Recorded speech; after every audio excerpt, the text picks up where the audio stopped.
Padre amado, en esta noche te damos las gracias por tu infinito amor y bondad, Señor, sobre nuestras vidas.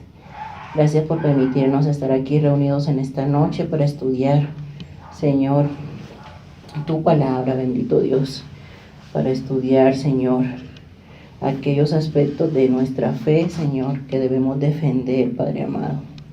Que sea tu Espíritu Santo en esta hora, Señor, usando mi vida, Señor. Que sea tu Espíritu Santo iluminándonos, Señor, dándonos el entendimiento, Señor, de todo aquello, Señor, que va en contra, Señor, de tus principios, de tu palabra, bendito Dios, y que podamos nosotros defender nuestra fe. En el nombre de Jesús, amén. Siéntense, amados hermanos. Buenas noches, pues hoy vamos a dar un tema sobre apologética. La apologética es una rama de la teología que estudia la manera en la que nosotros podemos defender y justificar nuestra fe, con argumentos que nosotros podamos entender y racionalizar. Por ejemplo, hay personas que dicen, la Biblia no existe, ¿no? Eso es puro cuento. Entonces, pues para eso se han hecho, ¿verdad?, estudios científicos, arqueológicos, de fósiles, etcétera, ¿verdad?, que nos ayudan a saber que efectivamente todos esos lugares que menciona la Biblia son ciertos. Esos personajes que menciona la Biblia en algún momento existieron, en algún momento de la historia. Y todo eso nos sirve a nosotros para poder defender aquello en lo cual creemos. Sin embargo, hay cosas, ¿verdad?, como cristianos en las cuales no creemos y las cuales no practicamos, ¿cierto? Como la adoración a los ídolos, como la adoración a María.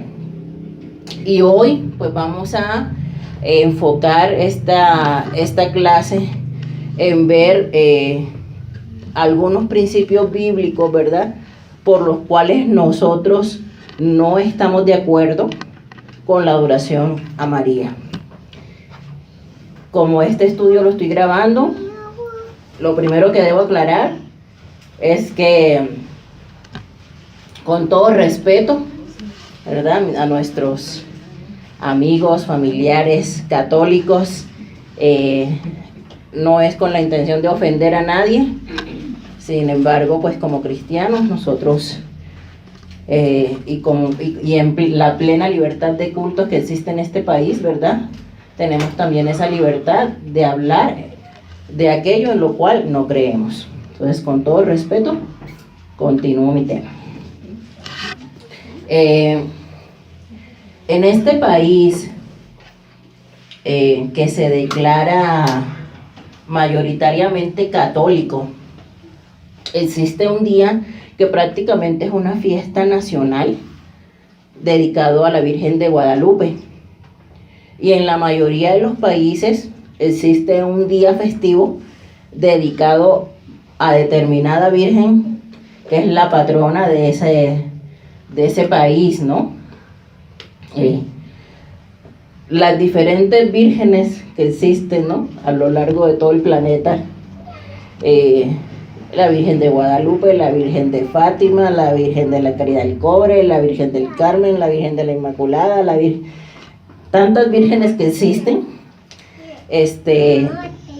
las han denominado según el lugar de aparición y según los milagros que se le adjudican a tal aparición, ¿verdad?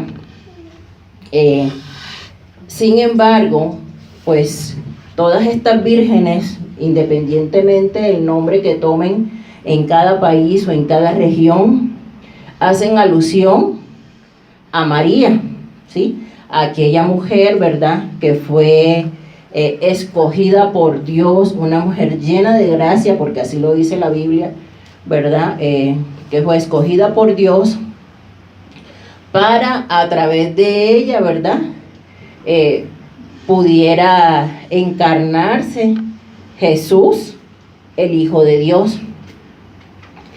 Entonces, la fe católica le ha adjudicado a María poderes, adoración y un sinnúmero de cualidades de los cuales la Biblia no habla. Y digo la Biblia en general porque si usted estos versículos que vamos a revisar los busca en una Biblia católica, Dios habla hoy, de igual manera los va a encontrar. Entonces, la adoración a María no tiene ningún fundamento bíblico.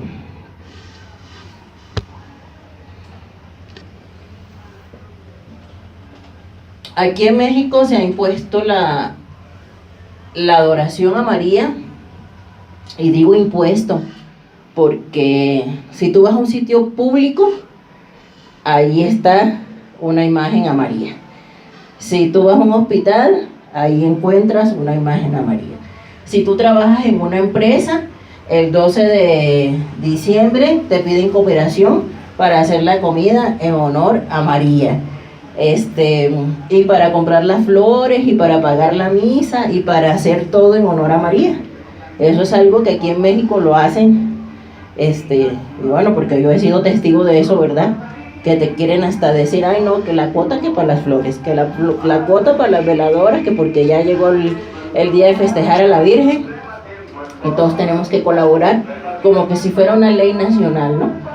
Y sucede exactamente lo mismo que sucede con el Día de Muertos, ¿no? Quieren imponerte algo que no identifica para nada al 100% de personas que habitamos en este país, sino a un grupo que adoran a esa imagen, que creen en ese ídolo, pero que en ningún momento nos representa a todos, y mucho menos a todos los mexicanos.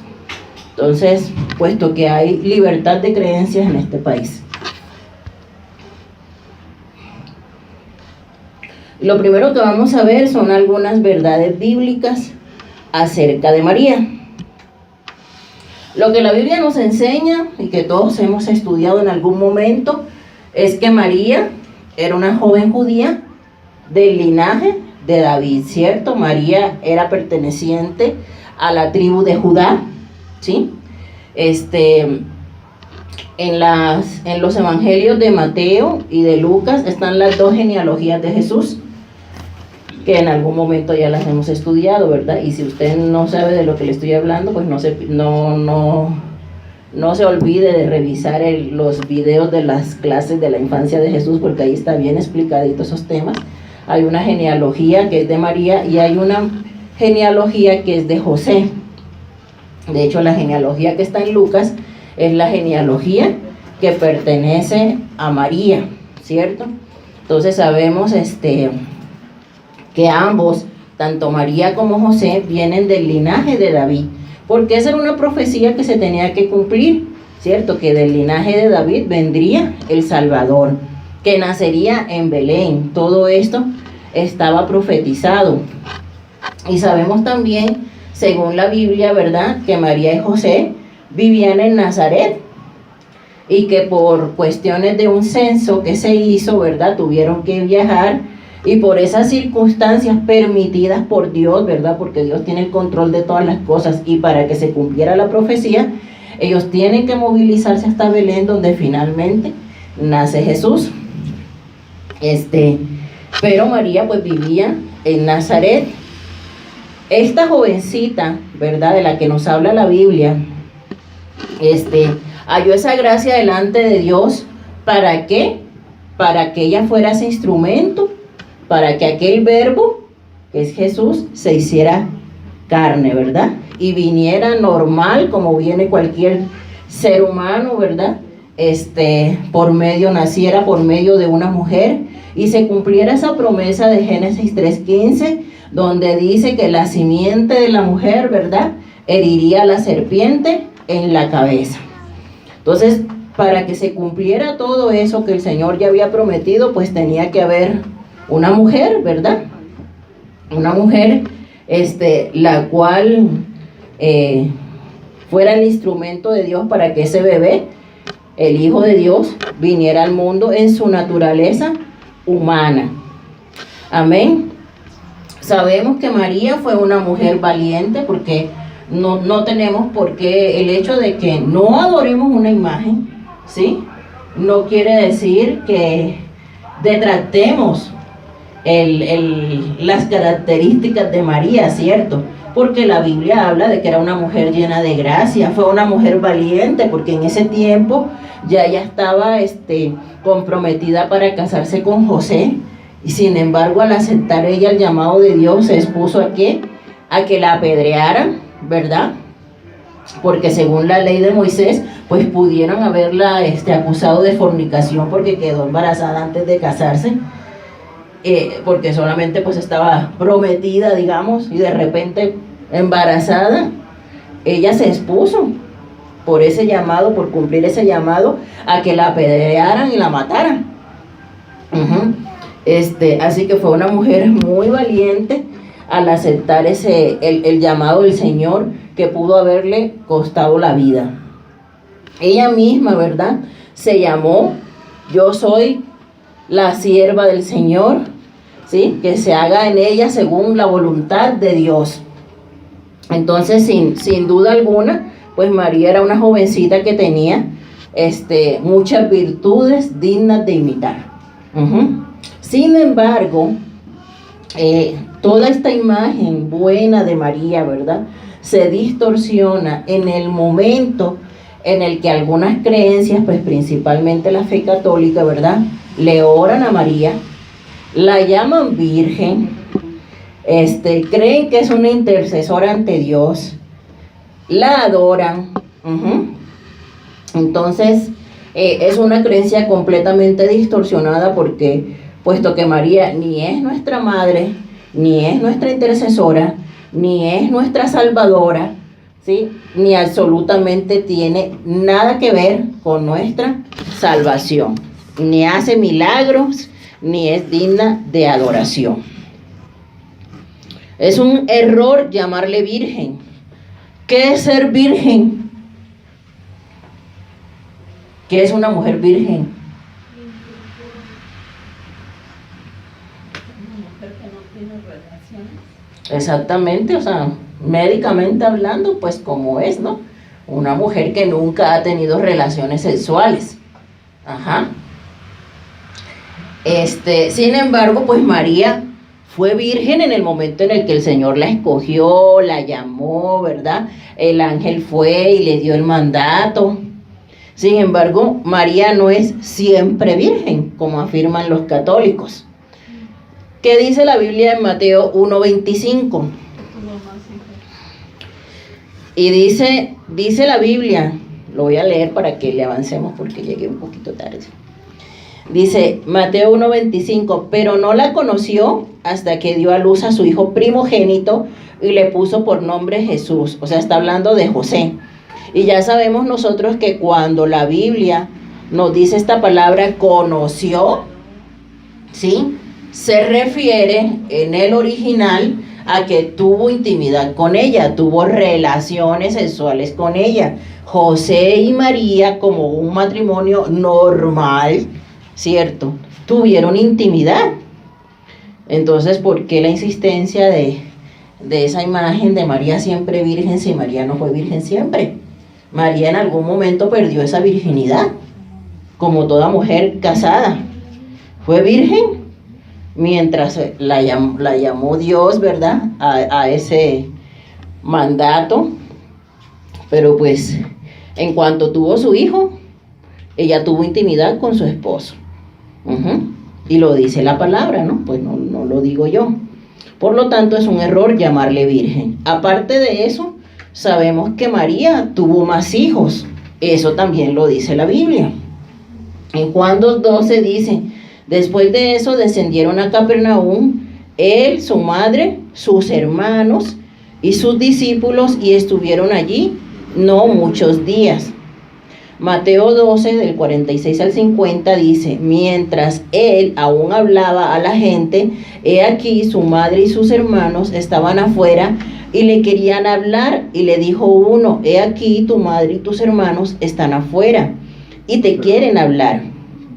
Respondiendo él al que le decía esto, dijo: ¿quién es mi madre? ¿Y quiénes son mis hermanos?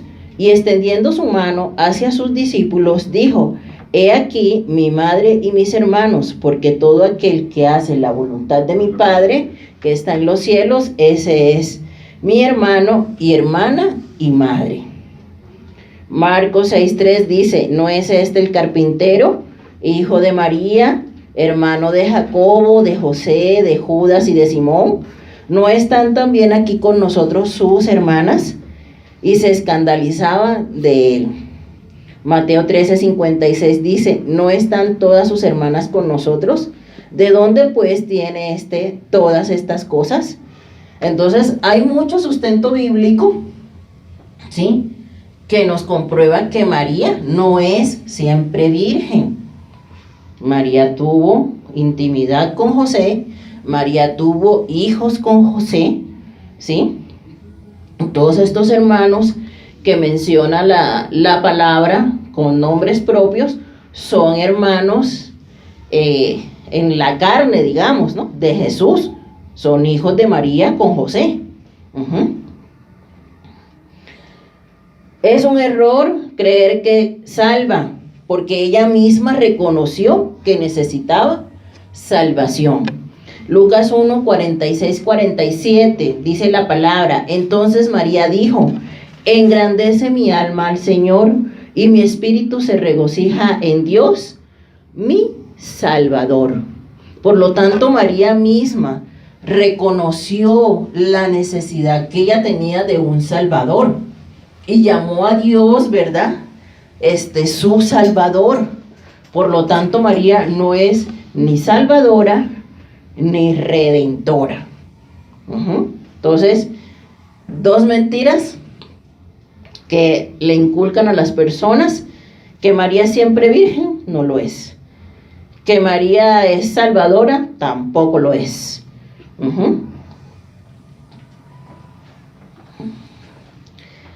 Tercer error: no debemos rendirle adoración.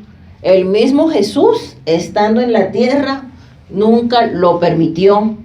En Lucas 11, 27, 28 dice la palabra: mientras él decía estas cosas, una mujer de entre la multitud levantó la voz y le dijo: bienaventurado el vientre que te trajo y los senos que mamaste. Y él dijo: antes, bienaventurados los que oyen la palabra de Dios y la guardan. Entonces Jesús mismo no permitió, ¿verdad? Porque si ese hubiese sido el deseo de Jesús, hubiera dicho: sí, bienaventurada María, ¿verdad? Levanten las manos, arrodíllense ante ella. Pero Jesús no permitió eso. ¿Por qué? Porque la palabra es clara, desde Génesis hasta Apocalipsis. Toda la gloria, toda la honra es únicamente para Dios. Ni siquiera ni los ángeles, ni siquiera nadie es digno de adoración. El único digno de adoración es el Señor. Amén. Otro error: María no es intercesora. María no intercede por nosotros. El único mediador entre Dios y los hombres es Jesús. Dice la palabra en Hechos 4, del 11 al 12. Este Jesús es la piedra reprobada por vosotros, los edificadores, la cual ha venido a ser cabeza del ángulo. Y en ningún otro hay salvación, porque no hay otro nombre bajo el cielo dado a los hombres en que podamos ser salvos. Primera de Timoteo 2:5 dice: porque hay un solo Dios y un solo mediador entre Dios y los hombres, Jesucristo, hombre. Juan 14:6, Jesús le dijo: yo soy el camino y la verdad y la vida. Nadie viene al Padre sino por mí. Entonces, hay mucha evidencia bíblica, ¿sí?, que nos enseña que el único intercesor entre Dios y los hombres es Jesús. No es María, no son los santos, no es el sacerdote, no es el papa, no es ni siquiera el pastor, nadie. ¿Por qué? Porque la palabra nos enseña, ¿verdad?, que el día que Cristo murió en la cruz, se rasgó el velo que separaba el lugar santo del lugar santísimo. Por lo tanto, por el sacrificio de Jesús, todos tenemos libre acceso a la presencia del Padre. Todos podemos correr confiadamente al trono de la gracia y no necesitamos ningún intercesor. No es mentira de que, ay no, que porque tal santo está más cerquita de Dios, entonces a ese santo yo le voy a pedir para que me haga el favorcito, para que Dios me haga el favorcito. No. Es como cuando usted necesita cualquier favor en la vida. Si usted necesita que su vecino le preste una casa, porque su casa es muy pequeñita y usted dice, allá el patio del vecino está bien grande y voy a hacer una comida con mi familia, yo voy a tener que prestarle el patio al vecino. ¿Usted con quién habla? ¿Con el dueño de la casa o con los demás vecinos que están en la misma condición que usted? Usted tiene que ir, si usted quiere garantizar su favor, ¿verdad? Lo único que le puede hacer el favor es el dueño de la casa. Todos los demás vecinos están en la misma condición que usted, por muy amigos que sean, ¿no? Entonces, es lo mismo, ¿no? Si nosotros queremos pedirle algo al Señor, nosotros necesitamos ir directamente con el Señor, y la palabra es clara en enseñarnos que el único intercesor, nuestro único sumo sacerdote es Jesucristo. No hay más, que no hay que Santo Pacho para las dolencias, que Sancho fulano para que te saque de la cárcel, que santo no sé qué para que te ganes la lotería, que santo, tanto santo que hay, todos los 365 días del año, y cada uno sirve para una cosa diferente. Imagínense, ¿qué tal que así fuera? ¿Cuál era el que tocaba para que? No, ¿verdad? El único mediador entre Dios y los hombres es Jesús, y a Él solamente clamamos. Amén. Entonces, a María no se le piden milagros. Juan 14:13 dice, y todo lo que pidieres al Padre en mi nombre, lo haré, para que el Padre sea glorificado en el Hijo. Ninguno de los apóstoles en sus escritos ordenó darle culto a María. Toda esta situación de que María es intercesora surgió a partir del milagro de las bodas de Caná. ¿Sí se acuerdan de la historia? ¿Sí? Porque María le hizo el comentario a Jesús de que pues ya se había acabado el vino, ¿verdad? Pero eso en ningún momento quiere decir que María haya hecho el milagro, o que para que el Señor actúe a nuestro favor nosotros tengamos que ir a pedirle a María. Nunca la Biblia enseña eso, ni Jesús ni los apóstoles, porque claramente el mismo Jesús está diciendo que todo lo que le pidamos al Padre en su nombre, en ningún momento menciona a María. Por lo tanto, María como intercesora, pues simplemente es otra mentira más. Otra mentira. María no subió al cielo sin ver muerte. La fe católica dice, y creo que celebran un día de la Asunción de María, que porque María subió al cielo. ¿Según qué versículo? No sé, porque eso nunca aparece en la Biblia. La última vez que se menciona a María en la Biblia es en el libro de los Hechos. Nos dice que también estaba ahí en el aposento alto, ¿verdad?, con los discípulos. Pero en ningún momento se nos dice que María subió al cielo.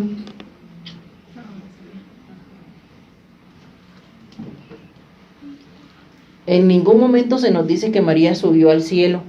Pero hay una doctrina católica que es la Asunción de María. ellos dicen, o más bien ellos le adjudican toda la divinidad de Cristo, se la adjudican a María. Ajá. Entonces, Jesús, que es intercesor, pues ellos dicen que María es intercesora. Jesús, que es el Salvador, pues ellos dicen que María es salvadora, ¿no? Jesús ascendió al cielo, pues ellos creen en la asunción de María. Pues ellos dicen que María durmió, no murió, sino que durmió, y que subió al cielo, porque María tiene una tumba. María tiene una tumba, ¿no?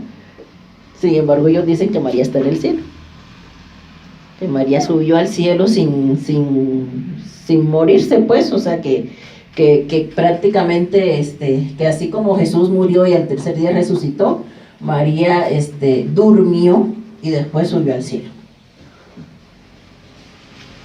En eso consiste la doctrina de la Asunción. Entonces, y esta doctrina fue declarada por la fe católica por el Papa Pío XII, el 1 de noviembre de 1950. Proclamó solemnemente en la Constitución Apostólica Munificentissimus Deus. Nos afirmamos y definimos como dogma revelado por Dios que la Inmaculada Madre de Dios, María siempre Virgen, después de cumplir su vida terrenal, fue elevada en cuerpo y alma a la gloria celeste. Entonces ellos creen en la Asunción de María. Entonces, aclarados estos puntos teológicos en contra de la adoración a María, en contra de creer que María es intercesora, en contra de creer que María es salvadora, redentora y que María hace milagros, pues procedamos a la famosa historia de la Virgen de Guadalupe. Algunos de ustedes, mexicanos, todos ustedes, ¿verdad?, ¿saben en qué consiste esa historia de la Virgen de Guadalupe? Cuéntanos la historia.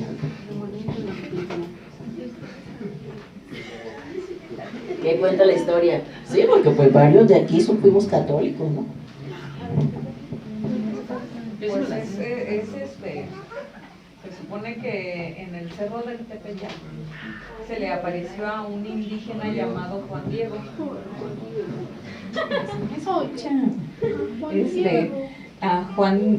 Un indígena llamado Juan Diego. Y entonces él fue y le dijo al padre, no sé qué era, y como no le creyó, regresó otra vez y le dijo que es que no le creían. Y supuestamente ella le dio como una muestra, ¿no?, para que le creyeran, y entonces lo hizo que recogiera muchas rosas, y entonces ya se le volvió a presentar, se le volvió a presentar a este padre, y le volvió a decir, y entonces ya en su ropa esta donde recogió las rosas, soltó las rosas, y ahí apareció la imagen de la Virgen. Bueno, es que así, eso es. Sistema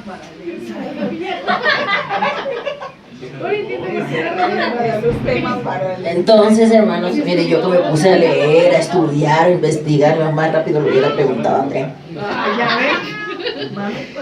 Cuenta la historia. Les voy a contar la historia tal cual como está registrada históricamente. 10 años después de tomada la Ciudad de México en diciembre de 1531, ¿saben en qué año fue la independencia de México? Bueno, imagínense, esto fue antes de la independencia, porque por eso ya existía la banderita, nada. Dice, 10 años después de tomada la Ciudad de México en diciembre de 1531, había un indio llamado Juan Diego. Pasando por el cerrillo llamado el Tepeyac, escuchó una madrugada un cantar. Se paró Juan Diego para ver y dijo, ¿acaso estoy en el paraíso terrenal? Y escuchó que se le llamaba desde arriba del cerro, Juanito, Juan Dieguito. Luego se atrevió a ir desde donde lo llamaban. Cuando llegó a la cumbre, vio a una señora que estaba ahí de pie y le dijo que se acercara. Su vestidura era radiante como el sol. Ella luego le habló y le dijo: yo soy la siempre virgen, madre del verdadero Dios. Deseo vivamente que se me erija aquí un templo. Ve al palacio del obispo de México y le dirás cómo yo te envío. Juan Diego fue al palacio del obispo de México, Fray Juan de Zumarraga, y le dio el recado de la Señora del Cielo, pero no le dio crédito a lo que escuchó, por lo que Juan Diego se fue muy triste. Al aparecerle por segunda vez, Juan Diego le dijo: el obispo piensa que estoy inventando. Envía a uno de tus principales, porque yo soy solo un hombrecillo, soy cola. La Virgen le dijo: ve otra vez y dile que la siempre Virgen Madre de Dios te envía. Al día siguiente, Juan Diego fue nuevamente, pero el obispo le pidió una señal. Juan Diego tuvo nuevamente un encuentro con la Virgen y ésta le pidió que volviera. Al día siguiente, Juan no volvió, pues su tío estaba muy enfermo, pero su tío lo envió a buscar un sacerdote. Juan rodeó el cerro para no encontrarse con la Virgen, pero ésta le salió al encuentro. Juan le contó de la enfermedad de su tío y ésta le dijo: no te inquietes por la enfermedad de tu tío, pues tu tío no morirá. Luego la Señora del Cielo le ordenó que subiera a la cumbre del cerro y cortara unas flores que allí había. Así lo hizo y las trajo a la Virgen, y ésta le dijo que esas flores le servirían como señal ante el obispo.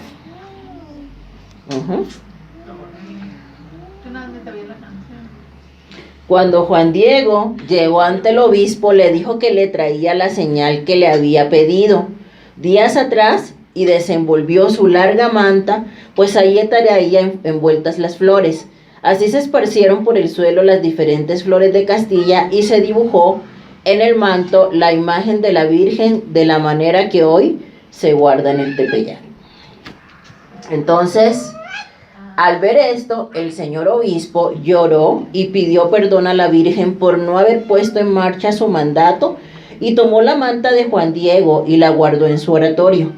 Al día siguiente ordenó a un grupo a ponerse en marcha para la construcción del templo en honor a la Virgen.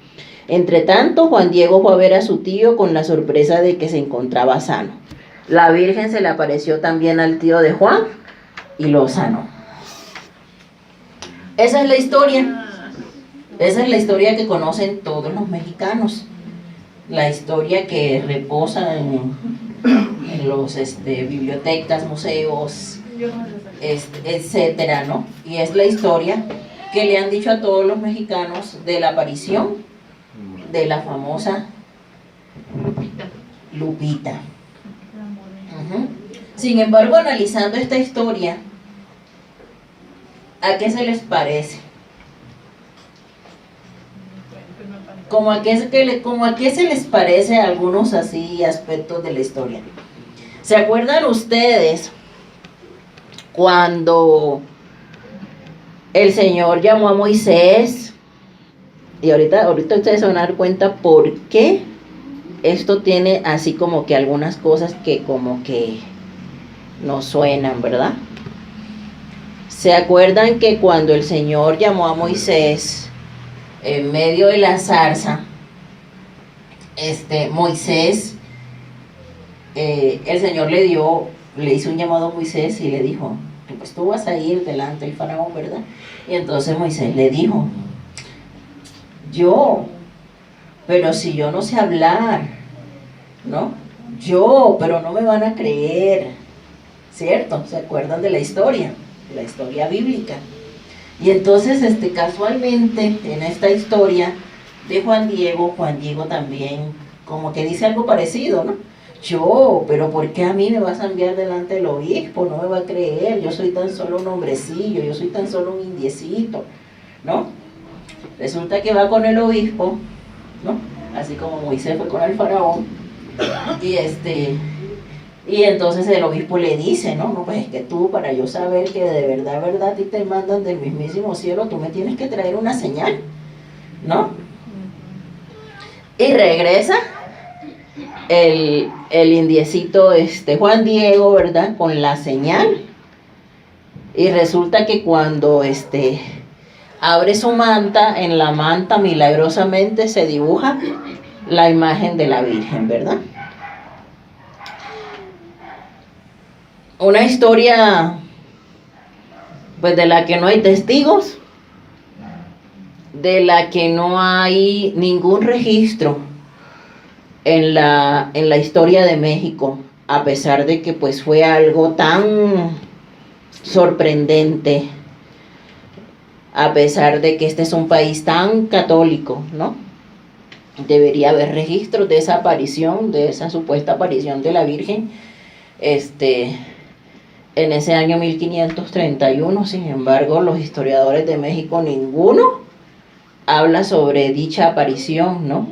Ha sido una historia que se ha contado por generaciones y simplemente la gente ha creído lo que ha escuchado sin que haya ninguna mínima evidencia de eso.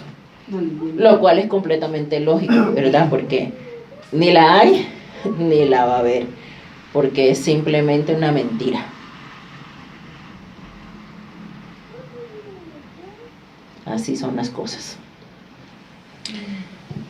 Y hablemos del antecedente prehispánico de este engaño. Hay que saber un poquito de historia para entender toda esta situación. Según la historia de México, en el año 1521, cuando Hernán Cortés llegó obviamente, como todos los españoles cuando llegaban a conquistar un pueblo, pues con sus sacerdotes, ¿cierto? Así pasó en todos los países de Latinoamérica. Llegaban los españoles y llegaban con los sacerdotes que iban a evangelizar a ese pueblo, ¿cierto? Entonces, cuando llegó con esos religiosos, obviamente ya había una cultura indígena, ¿verdad?, asentada en este país, que todos conocemos, que eran los aztecas. Los aztecas tenían una creencia politeísta, ellos creían en varios dioses, como todos lo sabemos, ¿verdad? Los aztecas tenían diosa de la fertilidad, dios de la lluvia, dios del maíz, dios de todo, de todo tipo de dioses. Cuando se dio toda esta movilización de evangelización de México, lo que hicieron los sacerdotes que venían de España fue cristianizar a los aztecas, y eso lo que hicieron fue cambiarle el nombre a los dioses aztecas por santos españoles. Eso fue lo que realmente pasó. Como un ejemplo, pues según lo que estuve investigando, ¿verdad?, en Tianguismanalco reemplazaron al dios, usted discúlpeme la pronunciación porque es que hay unas pronunciaciones mexicanas que yo nunca he podido hacer, al dios ¿cómo se pronuncia eso? Telpuchtli, por San Juan Bautista. O sea, ese dios Telpuchtli lo cambiaron por San Juan Bautista en Chihuantempa. Es un lugar que está cerca de Tlaxcala. Había otra diosa de los aztecas llamada Toshi o abuela, y esa fue reemplazada por Santa Ana. Y había otra diosa que era como la diosa principal de los aztecas, era la madre de todos los dioses, y esa diosa se llamaba Tonantzin, que yo creo que todos, ¿verdad?, los que han ido a la escuela les han hablado de esa famosa Tonantzin, madre de todos los dioses de los aztecas, y que fue reemplazada nada más y nada menos que por la Virgen de Guadalupe. La siguiente. Yo les paso el material para que no estén corriendo. Ujú. Entonces resulta que allí en esa montaña, ¿verdad? En ese cerro del Tepeyat, justo en ese mismo lugar estaba digamos, el lugar de culto a Tonantzin. ¿Casualidad? O todo estuvo perfectamente acomodado, ¿verdad? Entonces, este cerro, ¿verdad? Era el lugar a donde se adoraba a la diosa Tonantzin, que era la madre de todos los dioses aztecas. Entonces, básicamente, lo que hicieron los españoles fue que todo ese culto a Tonantzin lo modificaron, ¿sí? O lo modernizaron, digamos, por el culto a la Virgen de Guadalupe, para que los indígenas se cristianizaran.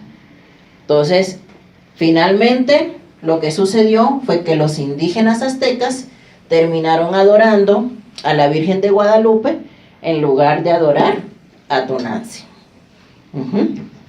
De repente surge esta historia, ¿verdad?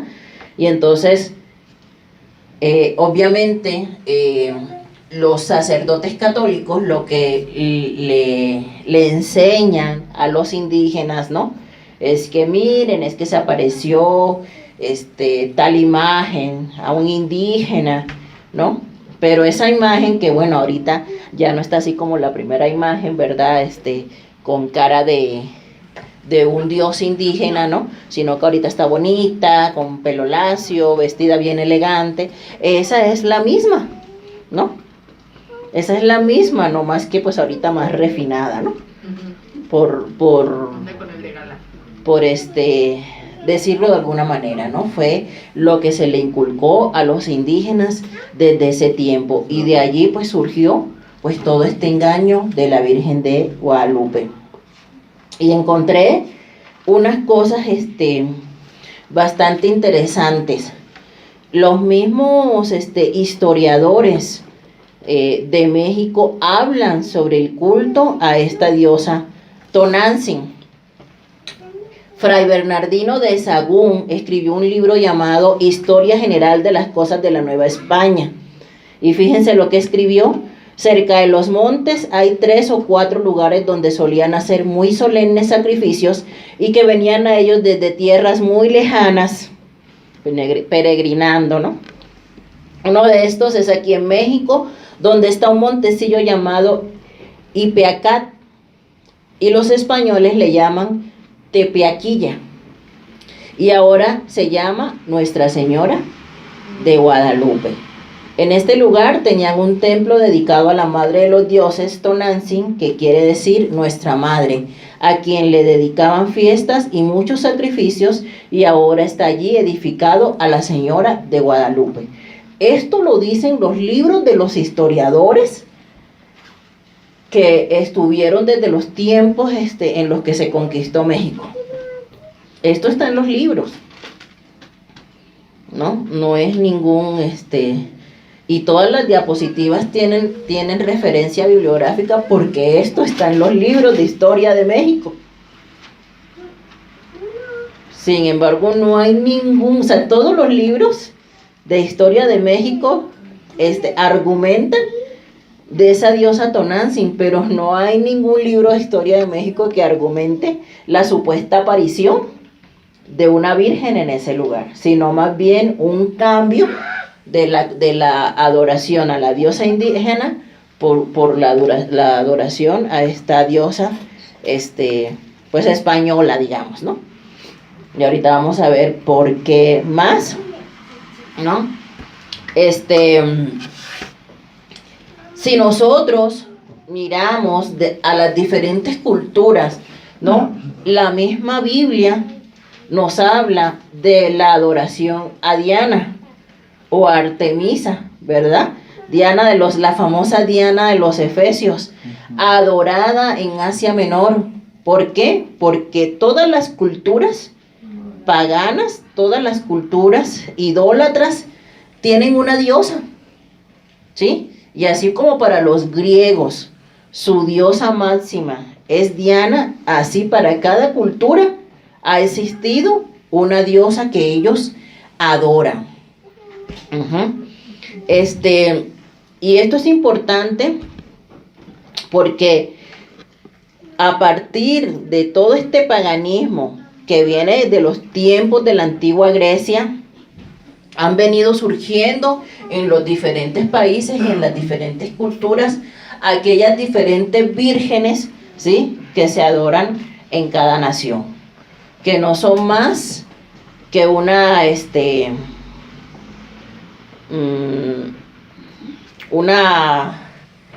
idolatría, pero al mismo tiempo se convierten en el hombre fuerte de ese lugar, ¿sí?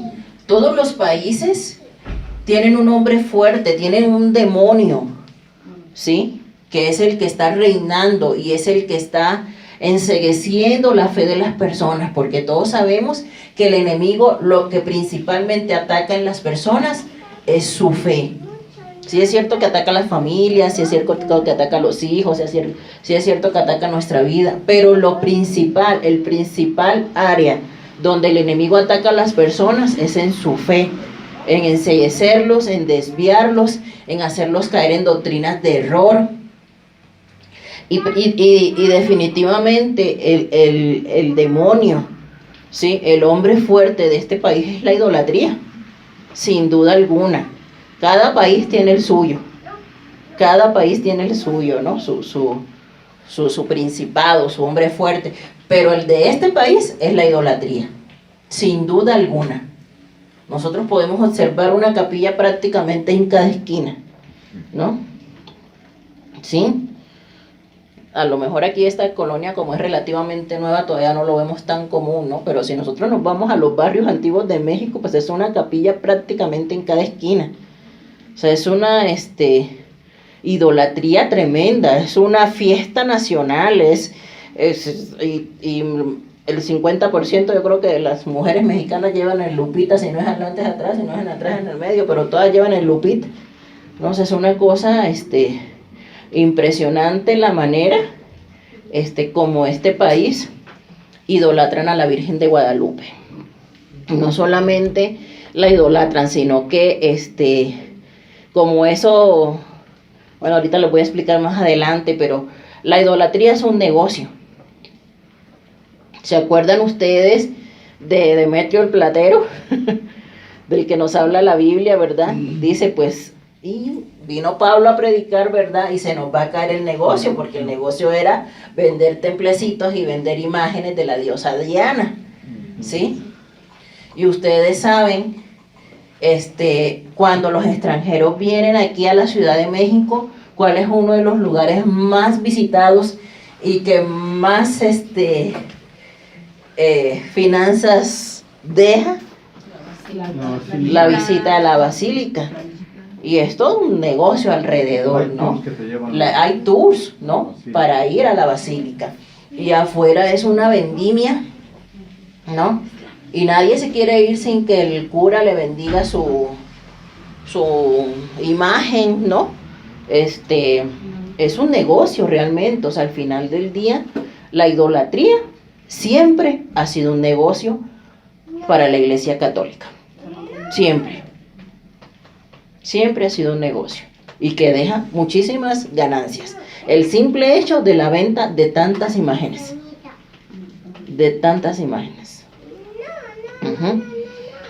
¿Quién fue el creador artístico de tal engaño? El pintor de la imagen de la Virgen de Guadalupe fue un indígena llamado Marcos Zipat, también llamado Marcos de Aquino. ¿Sí?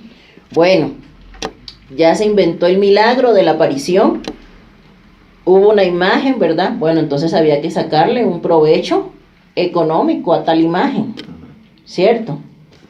Como todo lo hemos visto a lo largo del estudio de la historia de la Iglesia, la Iglesia Católica siempre le ha sacado provecho a todo, a todo. Entonces, nos dice la palabra, ¿verdad? Hubo por aquel tiempo un disturbio no pequeño. Eso está en Hechos 19, versículo 23 dice, hubo por aquel tiempo un disturbio no pequeño acerca del camino, o sea, acerca de los cristianos. Porque un platero llamado Demetrio, que hacía de plata templecillos de Diana, daba no poca ganancia a los artífices, a los cuales, reunidos con los obreros del mismo oficio, dijo: varones, sabéis que de este oficio obtenemos nuestra riqueza. Pero veis y oís que este Pablo, no solamente en Éfeso, sino en casi toda Asia, ha apartado a muchas gentes con persuasión, diciendo que no son dioses los que se hacen con manos. Y no solamente hay peligro de que nuestro negocio venga a desacreditarse, sino también que el templo de la gran diosa Diana sea estimado en nada y comience a ser destruida la majestad de aquella a quien venera toda Asia y el mundo entero. Cuando oyeron estas cosas se llenaron de ira y gritaron diciendo: grande es Diana de los Efesios. Hechos capítulo 19. Entonces, desde tiempos antiguos, la comercialización de imágenes, de ídolos, ha sido un negocio redondo. Entonces, ¿por qué no darle a aquella aparición una imagen? ¿No? Es tan lógico, es tan lógica la secuencia de los hechos. Entonces, este pintor, ¿verdad?, hace una imagen de la Virgen de Guadalupe. Pero esta imagen de la Virgen, indígena, la hace inspirado en una virgen española llamada Virgen de Guadalupe, que precisamente ese es el motivo por lo cual la Virgen le pusieron ese nombre, Guadalupe, porque es un nombre español, y en España también hay una Virgen de Guadalupe. Entonces, cuando los españoles venían a conquistar, ¿verdad?, los lugares en América, en sus estandartes, en sus vestuarios, traían imágenes de su Virgen. Entonces, ¿en quién se inspiró finalmente este dibujante indígena Marcos Hipat para hacer una imagen de Guadalupe? En esa misma imagen que él veía de los estandartes españoles.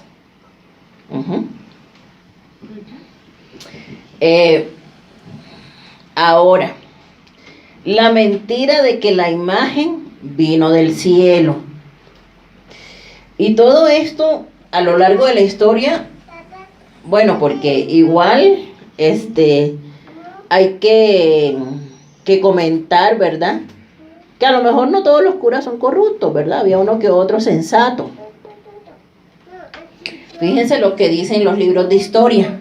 El 8 de septiembre de 1556, el padre Fray Francisco de Bustamante, provincial de los franciscanos, de la orden de los monjes franciscanos, fue el encargado de dar el sermón en una solemne función religiosa en la capilla de San José, con la asistencia del clero, el virrey, la audiencia y vecinos principales de la ciudad. Fray Bustamante, después de dar su sermón del asunto del día, hizo una pausa con encendido celo y comenzó a exhortar sobre la nueva devoción que se había levantado sin ningún fundamento. Fue descrito por el historiador Joaquín García Iscasbalceta.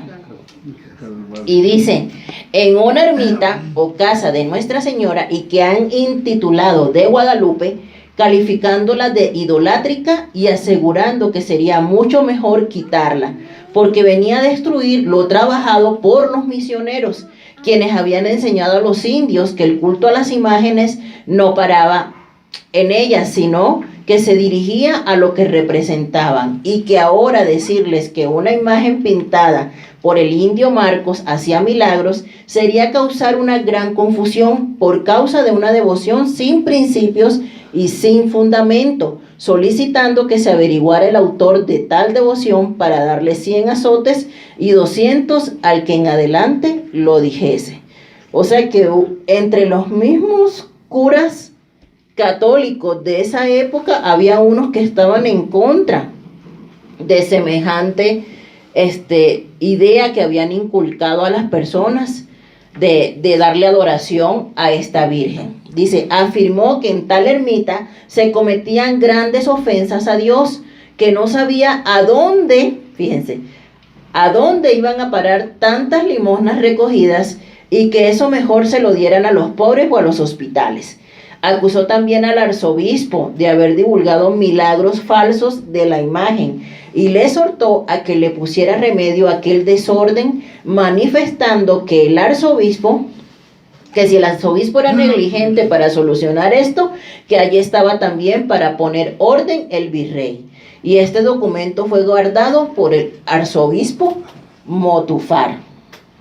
Es decir, que en los mismos libros de los historiadores de México reposa este sermón que dio este sacerdote y que hablaba precisamente en contra de la adoración a la Virgen de Guadalupe. Y hay muchos.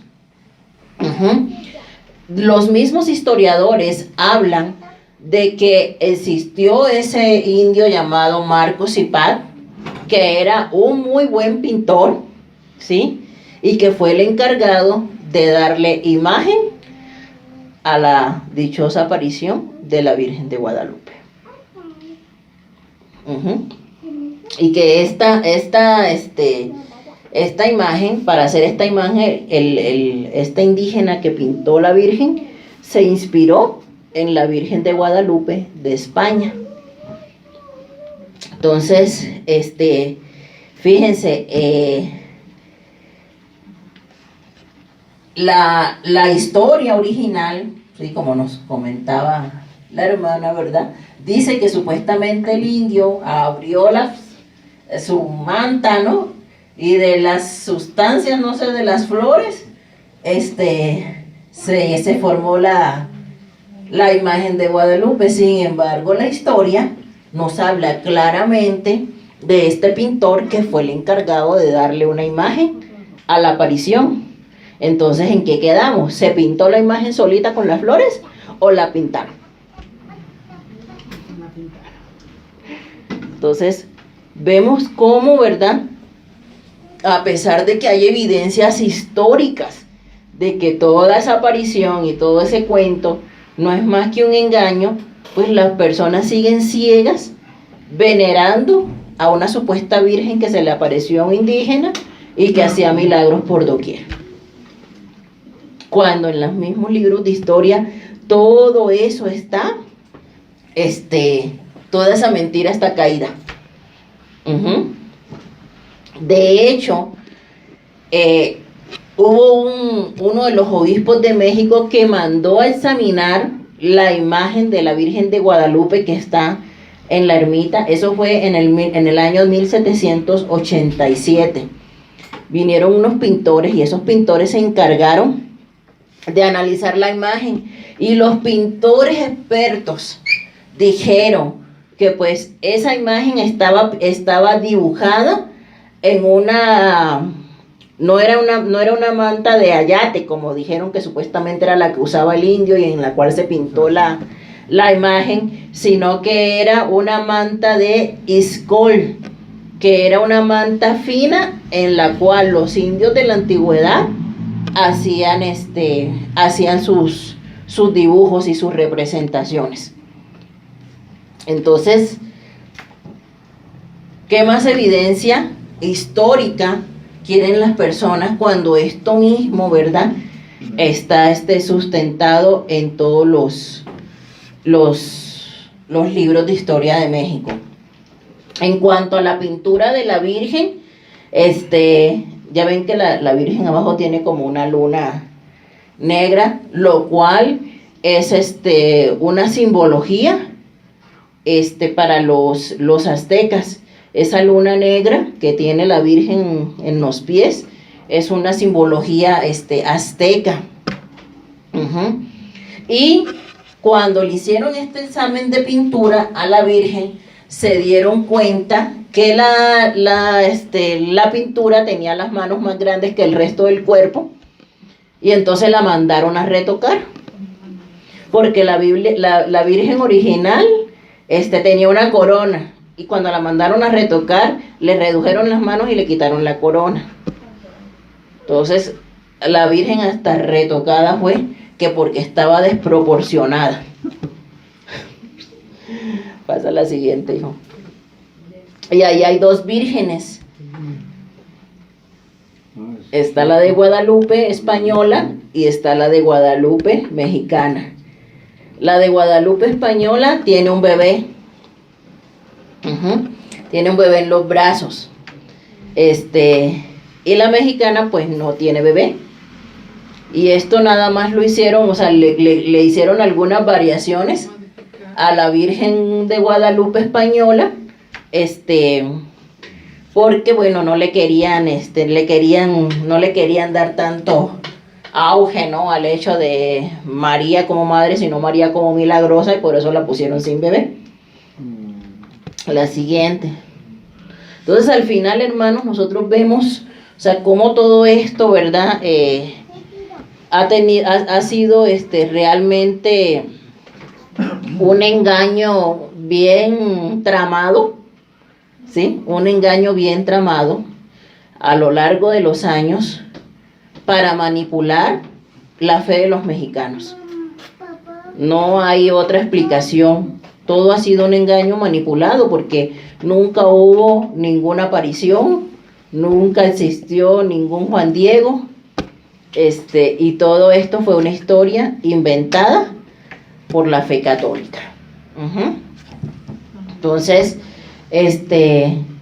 cuando los españoles pues quisieron darle esta cristianización a la creencia idolátrica de los aztecas, pues solamente lo que hicieron fue ponerles una imagen más bonita, ¿no? Pero finalmente, lo que hicieron fue, como en todas las fiestas paganas, mezclar la creencia azteca con la creencia española y cristianizar una fiesta a un ídolo que se había hecho desde la época prehispánica. El nombre de Guadalupe lo tomaron de esta tierra, de esta ¿cómo se llama?, de esta Virgen española. Y de hecho hubo algo que me llamó la atención en todo lo que leí, y dice que los indígenas de la época prehispánica no podían pronunciar ni la D ni la G, que de hecho esas letras ni siquiera estaban en el alfabeto mexicano de los indígenas, que ellos no pronunciaban esas dos letras. Por lo tanto, obviamente, ¿verdad?, ese nombre no fue puesto por Juan Diego, ese nombre fue puesto por los españoles, puesto que esas letras ni siquiera estaban en el alfabeto mexicano en la época del 1531, cuando dicen que se apareció supuestamente la Virgen. Sin embargo, a pesar de que todo esto es mentira, ¿verdad?, ¿por qué no ha habido como que alguien que se levante y diga, bueno, ¿por qué tanto engaño, verdad?, a una nación entera que rinde un culto extremo a esta Virgen y que se ha extendido a muchas naciones, ¿no? O sea, y nosotros vemos que a lo largo de los años, en lugar de que se reduzca el culto aumenta. Porque en determinado momento, cuando inventaron el dichoso programa de la Rosa de Guadalupe, esta Virgen, que nunca la habíamos escuchado mencionar por otros países, de repente aparece ese programa de la Rosa de Guadalupe, y entonces viene gente de todos los países a adorar a la Virgen de Guadalupe, por todos los supuestos milagros que hace, por la fama que se le ha dado a través de este programa de televisión. Entonces, ¿eso le suena a negocio o no le suena a negocio? Porque ¿por qué darle tanto auge a un programa de televisión de supuestos milagros de la Virgen en todos los países del mundo, para que personas de otros países vengan aquí a México especialmente a visitar la basílica? Pues porque todo eso es un negocio, y hasta el día de hoy la fe católica está, digamos, enriqueciéndose a costa de ese engaño que le ha hecho a las personas. Así tal cual, ¿no? Entonces, siempre ha sido un completo negocio, ¿no? Y ahora, lo que nos preguntaríamos sería, o sea, ¿por qué? Si eso fue algo tan majestuoso, ¿y por qué? Si la Virgen de Guadalupe supuestamente es la patrona de México, ¿por qué esa dichosa aparición de la Virgen a Juan Diego no aparece en los libros de historia de México? Si se supone que eso fue, mejor dicho, el magno evento de la fe católica mexicana. ¿Por qué eso no aparece registrado en ninguna parte? Porque no hay un solo libro donde aparezca la supuesta aparición, o sacerdotes católicos que den fe de la supuesta aparición, o testigos que haya habido de la supuesta aparición. No hay ninguno. O sea, simplemente ha sido un mito, un cuento, un invento, una leyenda, como lo quieran llamar, que se ha transmitido por generaciones sin ningún fundamento ni ninguna veracidad histórica.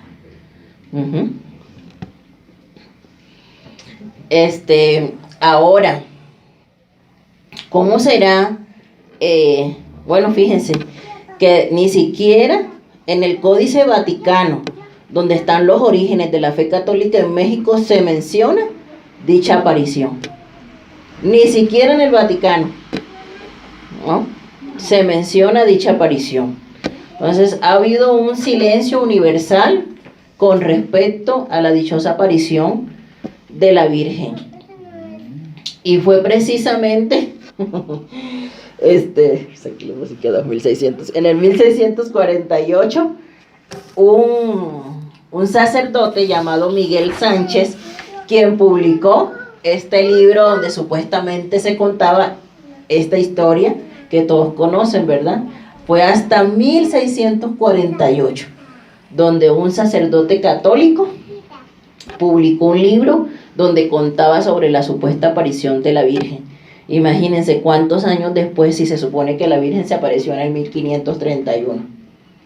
¿Y ustedes por qué creen que hasta el 1648 un sacerdote católico se le da por escribir la historia que todos conocemos de la imagen apareciéndose al indígena?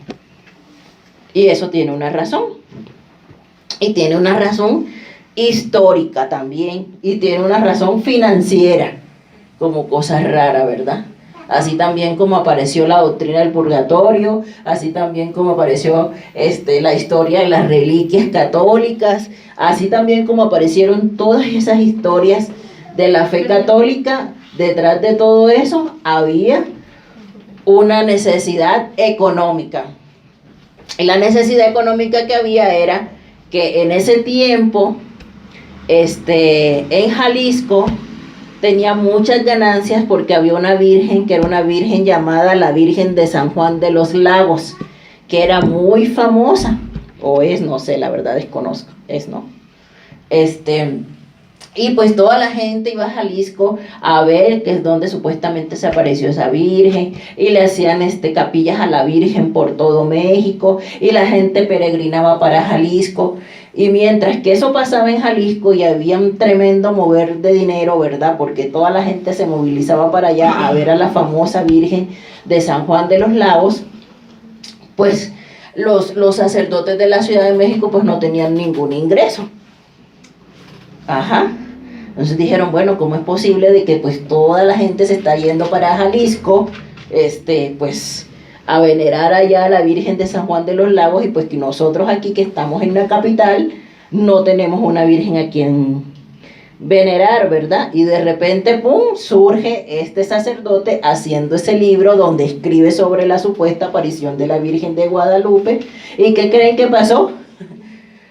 Pues se desvió, ¿verdad?, toda la atención de esos ingresos que estaban allá en Jalisco de la Virgen de San Juan de los Lagos hacia la capital a venerar a la famosa Virgen de Guadalupe en la basílica. O sea, todo fue acomodado circunstancialmente, y todo tuvo un motivo y una razón de ser del por qué apareció en determinado momento cada situación. Y como cosa rara, ¿verdad? Todo lleva un interés económico detrás. ¿Y por qué se escogió el 12 de diciembre precisamente? Pues resulta de que ese día había un sacerdote,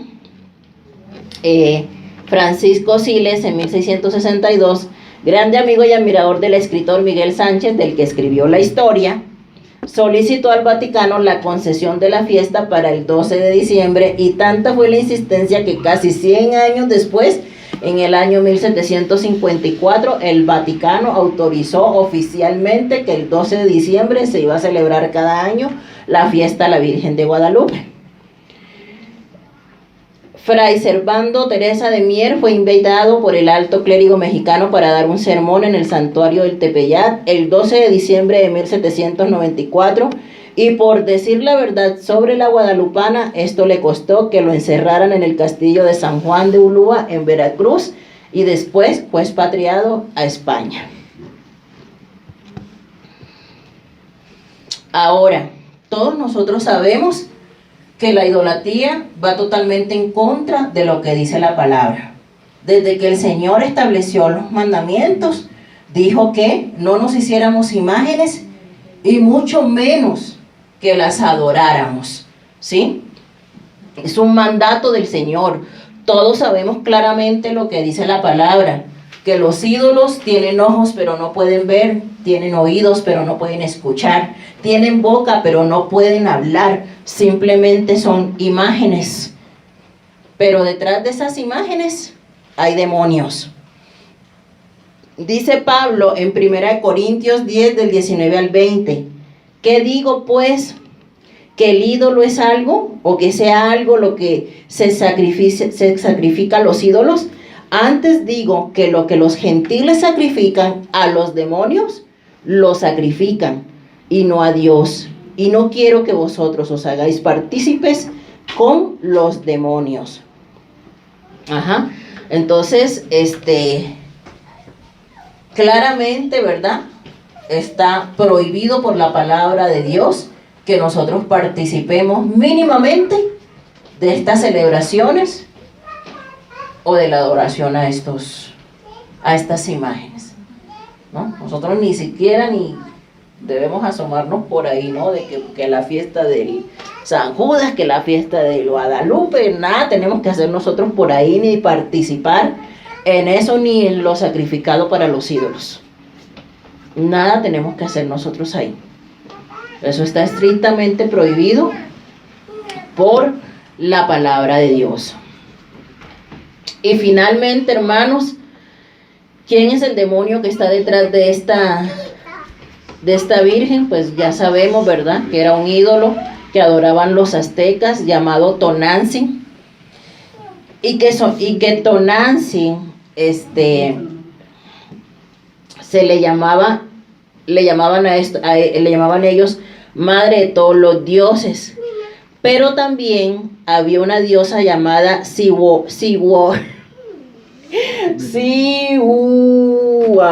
¿cuál?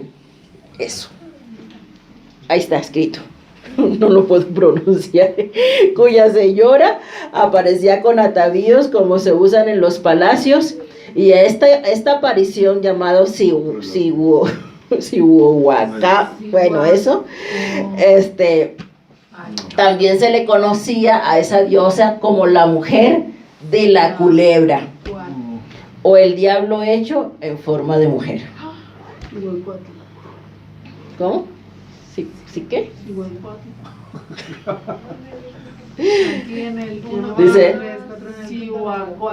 sí, tal es el demonio que hoy encarna la adoración a la Virgen de Guadalupe. Es quizá esta la mayor potestad demoníaca en México, que solo ha traído pobreza, oscuridad espiritual y un triste estado de corrupción, vicios, desintegración familiar, etc. Y pues en la época moderna sabemos que el Papa Juan Pablo II, ¿verdad?, estando en vida, vino a México a postrarse ante la imagen de la Virgen de Guadalupe, y con esto lo único que hizo fue abrir la puerta para que el país estuviera cada vez más engañado. De hecho, ahí tiene su imagen, ¿verdad? En la basílica, Juan Pablo II. Ujú. Entonces, todo esto, hermanos, pues vemos cómo la Iglesia Católica en México ha orquestado todo un engaño en el cual ha estado envuelta toda esta nación a lo largo de los siglos. De lo cual, pues, ya sabemos, ¿verdad?